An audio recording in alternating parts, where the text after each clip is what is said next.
பரிசுத்த நாமத்துக்கு ஸ்தோத்திரம். இன்றைய தினத்துக்கான தேவனுடைய வார்த்தையானது 9ஆம் சங்கீதம் 9வது சங்கீதத்திலே அந்த 3வது வசனத்தை நாம் பார்க்கும் பொழுது, என் சத்துருக்கள் பின்னாக திரும்பும்போது என்று சொல்லி வேதத்தில் வாசிக்கிறோம். என் சத்துருக்கள் பின்னாக திரும்பும் பொழுது, என்னுடைய சத்துருக்கள் பின்னிட்டு திரும்பும் பொழுது என்று சொல்லி வேதத்தில் வாசிக்கிறோம். உங்களுக்கு எதிராய் வருகிற சத்துருக்கள் பின்னிட்டு திரும்பும்படியாய் தேவன் செய்வார். கர்த்தருக்கு மகிமை உண்டாவதாக. உங்களுக்கு எதிராய் வருகிற சத்துருக்கள், உங்களுக்கு விரோதமாய் வருகிற சத்துருக்கள் பின்னிட்டு திரும்பும்படி தேவன் செய்வார்.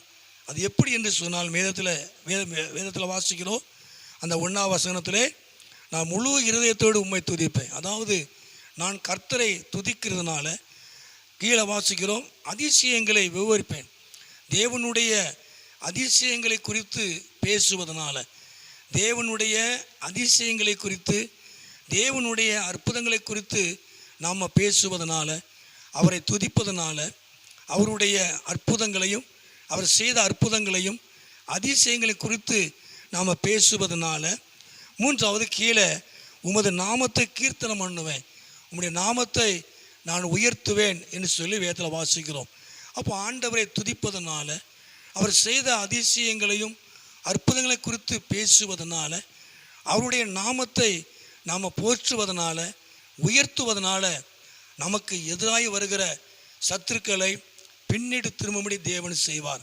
உண்மையாகவே ஆண்டவர் இந்த நாட்களிலே உங்களுக்கு எதிராக வருகிற சத்துருக்கள், உங்களுக்கு எதிராக வருகிற எல்லா காரியங்களையும் அவர் பின்னிட்டு திரும்பும்படி கர்த்தர் செய்வார்.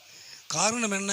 கர்த்தரை துதிக்க வேண்டும், அவருடைய அதிசயங்கள், அவருடைய அற்புதங்களை குறித்து நாம் பேச வேண்டும், அவருடைய நாமத்தை போற்ற வேண்டும், அவருடைய நாமத்தை நாம் உயர்த்த வேண்டும்.